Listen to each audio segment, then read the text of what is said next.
Terrific. Thank you, everybody. Good morning. It's Friday, October 18th, 2024. It's 9:31 in the morning. This is a meeting of the Weston Board of Education Financial Facilities and Operations Subcommittee. The first item on the agenda, we have a quorum, and the first item on the agenda is an update of facilities and ground maintenance. Mike? Hey, good morning, everybody.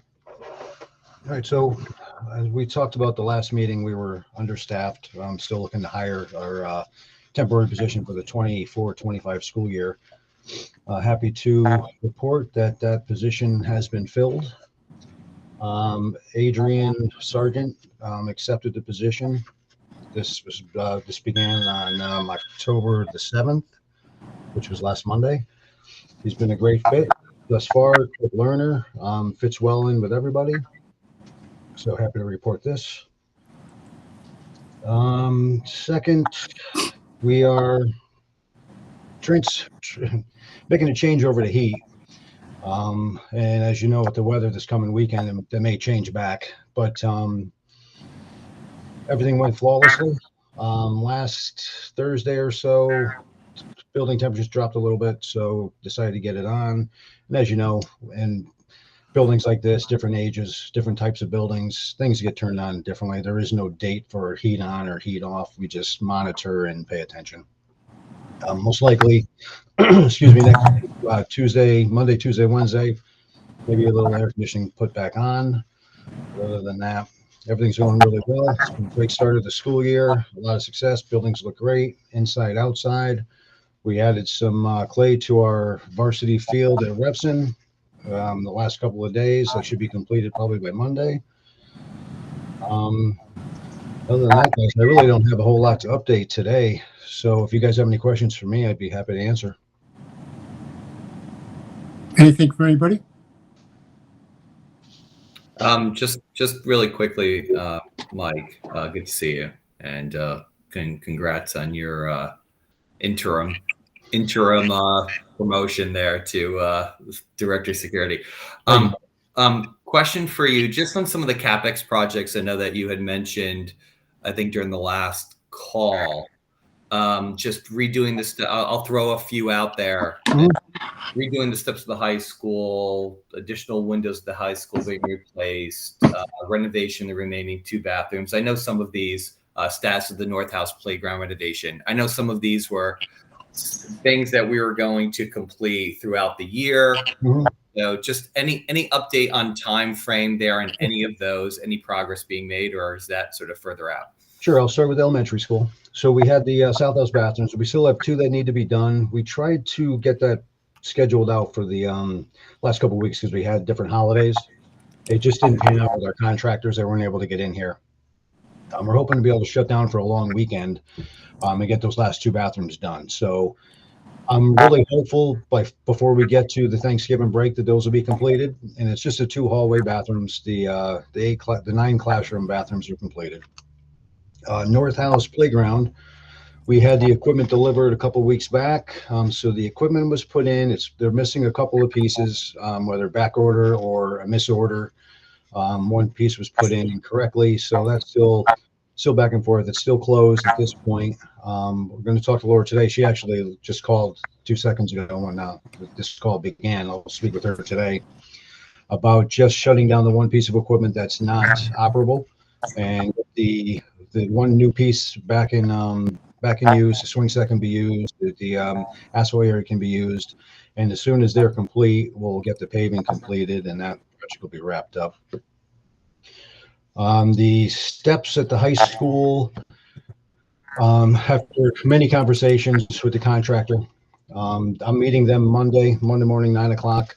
There's really only one remedy. I'm not accepting a patch job. The 3 cracks that are in the steps literally penetrate 100% through.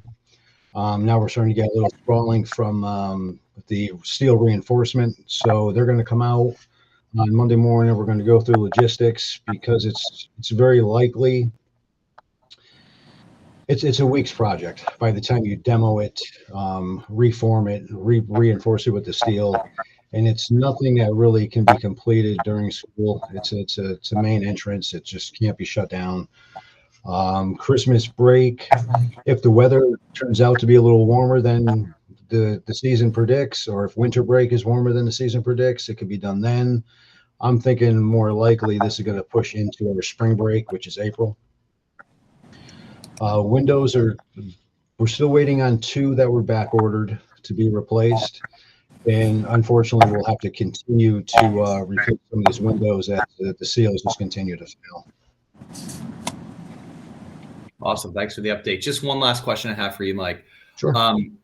Last meeting we were talking about, I think all of us were talking about categories that had ended with some negative balances. I guess there were some issues with drainage repairs and higher than anticipated sort of, waste plant costs and school septic repairs. And I have a bunch of them here. Any reason to think any of those are ongoing, Mike, that we should expect to hear about throughout the year, or were these one-offs and settled and they're sort of behind us in terms of repair? These are one-offs and they're behind us. Okay. These were some of the projects that we had done. We're just trying to alleviate water from our buildings. So no, these are one-offs. Probably just regular preventive maintenance moving forward. Awesome. Thanks. Peter, Lisa? Real quick, the only exception that we could have to that relates to the Xenon plant. There always seem to be some issues that come up as much as we try to be ahead of all the repairs and try to change out parts and stuff like that. Something always comes up. So the only part that's a little bit iffy or problematic, I would say, would be the Xenon plant. And I mean, historically as well, anything related to the septic system as well, we do have continuing issues that we continue to monitor, both at the north house and the east house, I believe. So at any point, we could have additional costs related to repairs there. Thanks, Phil. I had a question Okay. for Phil and Mike.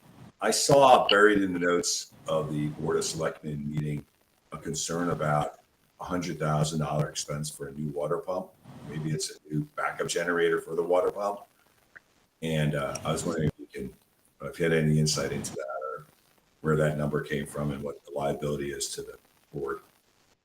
I'll take that, Mike. Okay. The pump house is maintained by the town. The Board of Education does not maintain the pump house. We work closely with that, but we don't maintain it. Where is it?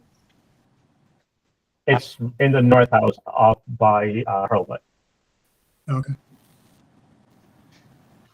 So they working on that, but independent of your oversight.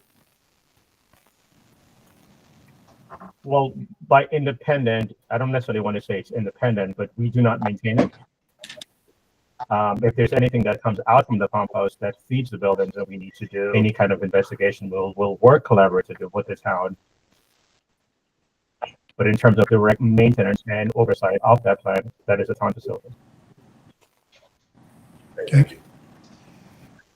We want to move on to number 2, a discussion of the Healthy Building Initiative.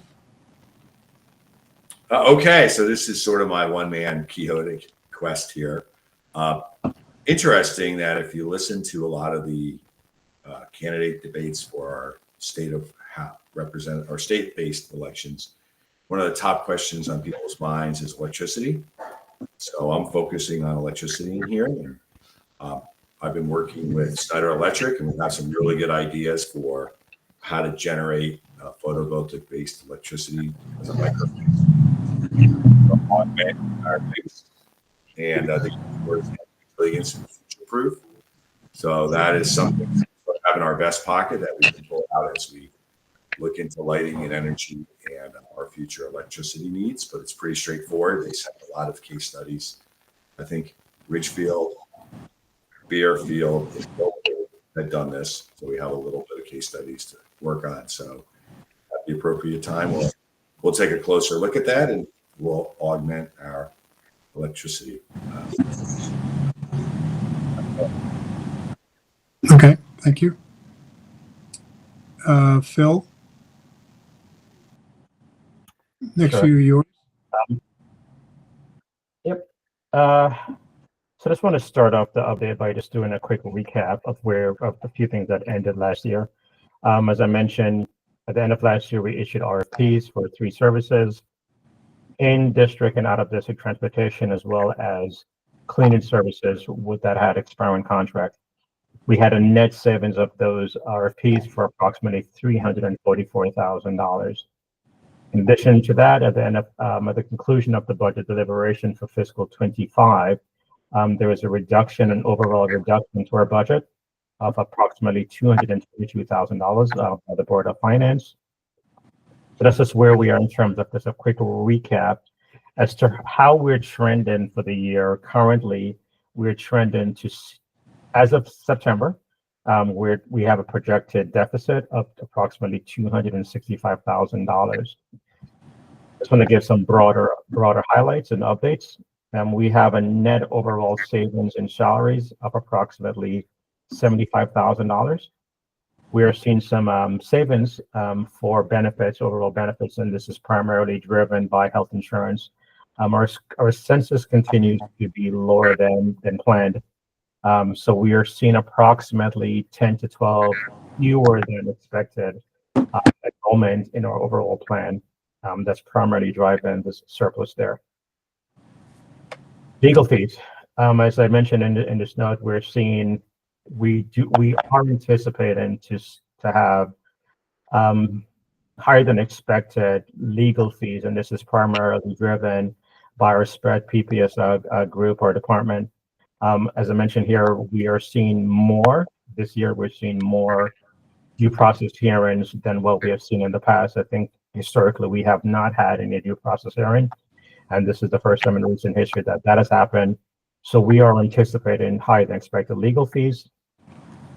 As it relates to tuition and settlements, I think we have always mentioned that this particular group or this particular line item here, there's always some variability, and we do have some exposure as it relates to both out-of-district placements and also with settlements. For this year, we're seeing evidence of that. We do have some new placements and some change in placements that's driving a significant increase in what we did anticipate for our tuition line. As it relates to revenue offset, we're pretty much on track at this point for our revenue offset. We have slightly better than expected revenue offsets as it relates to transportation credits, and slightly better than expected revenue from the town, really just driven by an offset for expenditure there. And that is our overall thing. Again, this is really I'm highlighting the deficit here, not to say that it's set in stone, right?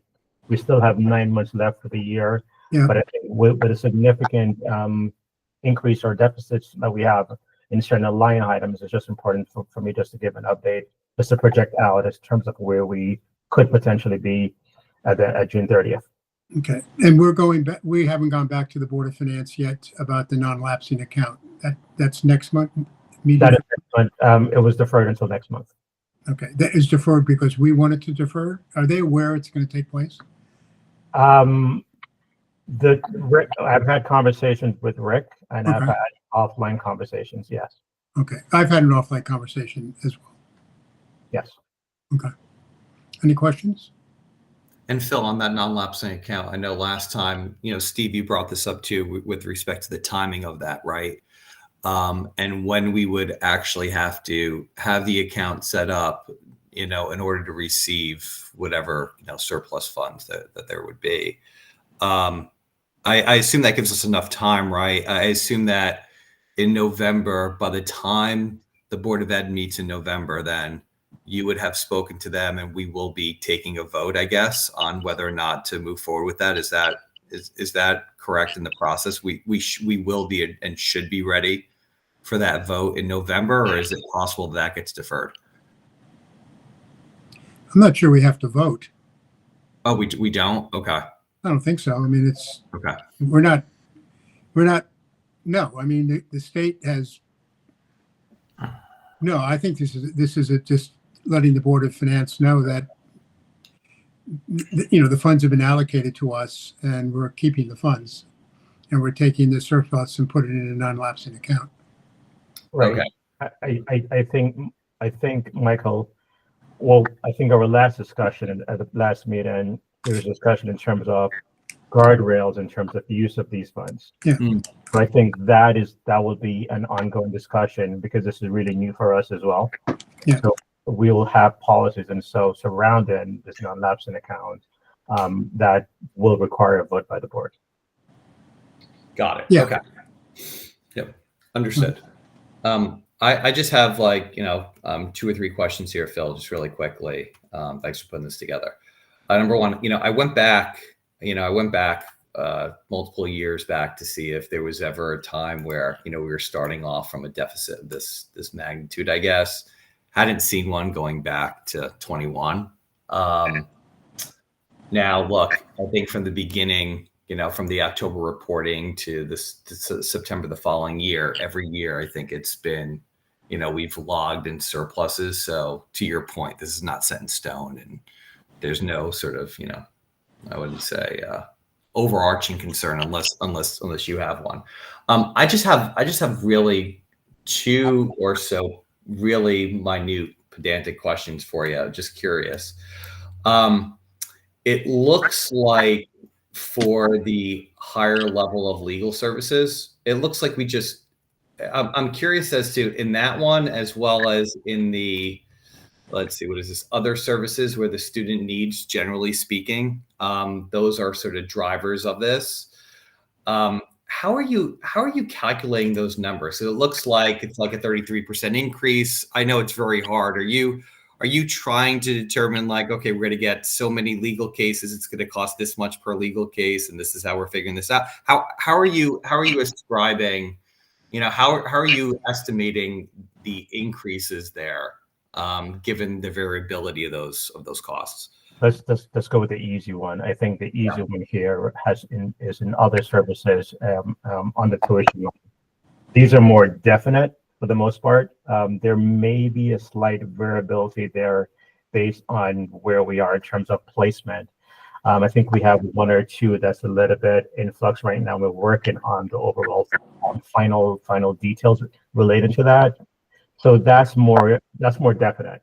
So 250 is, I would say, that we have in the anticipated column. Slightly more than likely that will happen. As it relates to the legal fees, I try to, based on where we were last month, I think for this year, we're trending much higher for the first 2 months of the year in terms of services that's been provided by our attorneys, just generally, right? Yeah. So we were seeing higher costs for those 2 months. Then when you tack onto that, all the number of time that's involved in the due process hearing in terms of prep time with the attorney being present at the hearings as well. So this is more kind of we have a few due process hearings that's pending, and I'm trying to gauge that just in terms of what our monthly expenditures have been and how they're trending to see if those costs could be within that range. Again, it could be higher. I think we saw in we just got the bill for September, and that bill I would say is about 30,000 more than what we have been averaging, right? And the majority of those costs are due primarily to those hearings. But again, Michael, these are placeholders, right? In terms of legal fees, because when you look broad in the legal fees, with your 2 line items with broad and legal, you have general administrative legal fees, and then you have spread PPS legal fees. So it all depends on how each one is going, right? The 120 that I have there assumes that we'll spend all the funds allocated both on the SPED side and on the admin side. Last question for me on this, guys. When I look at the salaries, so we have a good guy there, and the benefits as well due to lower than expected enrollment. Do you anticipate these are potential good guys? I mean, I guess my question is, do we intend could these be less could these be less positive, I guess, going forward? Should we expect that the net turnover savings, that these are roles that we're going to fill? I assume that these are roles that people have left, they have not been filled as of yet. So this is the savings that we're recognizing at this point. But I assume that as we refill, if we intend to refill those roles, there's less of a good guy there in terms of savings. Is that a proper way of looking at it, Phil? Yeah, I think the number that we're presenting right now, those are sort of kind of solid, right? Okay. But we still have one or two open positions that have not been filled. So if you look in that anticipated column, right, Yeah. we're holding money for those for current vacancies that we do intend to unfill in. In terms of will this number hold, we do expect at this time that number will hold. If you look back a few years, you will notice that we tend to be a little bit on the higher side on our substitutes.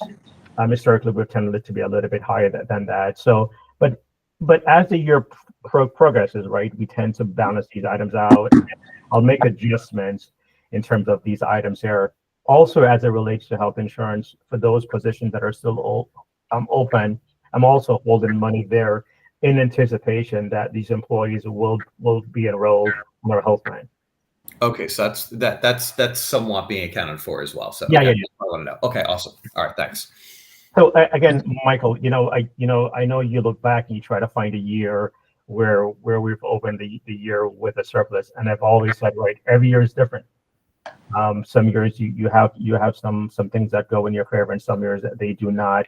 We have been fortunate over the past several years, I would say, coming out of COVID and stuff like that, to always open the year with a surplus because of the various moves that we have within salaries, because of turnover, various changes that we have there.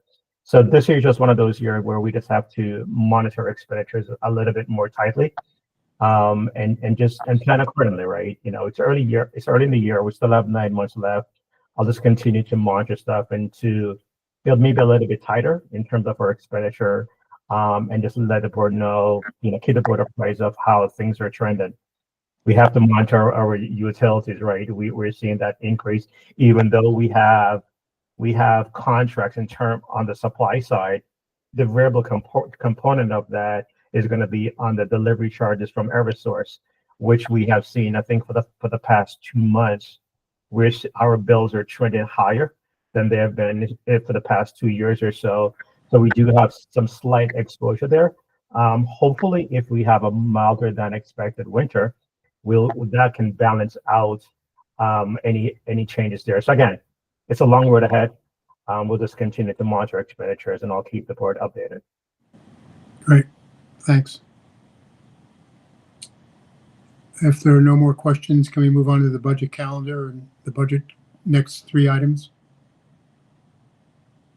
Lisa, I'm not quite sure if you want to say anything about these 2 items. This is really just more so for informational purposes, and not really more so for discussion at this point.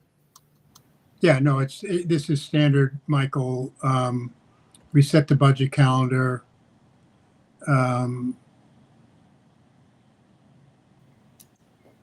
Yeah, and this is just so everyone has placeholders on their schedule.